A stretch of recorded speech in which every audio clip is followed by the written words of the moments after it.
YouTube Premium and YouTube Music Premium are membership services we offer to amplify your experience on YouTube. To request a refund for either of these memberships, first go to youtube.com/refund/premium or click the Request a Refund button in our Help Center. The Request a Refund button will take you to a page listing your premium memberships. Then click Continue to process your refund request, then select your reason for requesting a refund. Finally, tap Request Refund to complete the process. Refunds are not available for partially used annual plans. If you purchased an annual plan and need to cancel it, get in touch with YouTube support. If you want to report a fraudulent transaction, file a claim using the link in the description. Refunds from YouTube are returned to the payment method used to make the original purchase.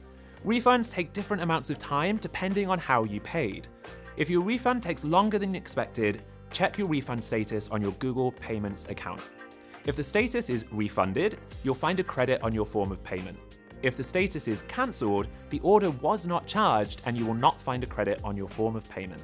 To learn more about requesting refunds on YouTube, check out the links in the description of this video. Thank you for watching.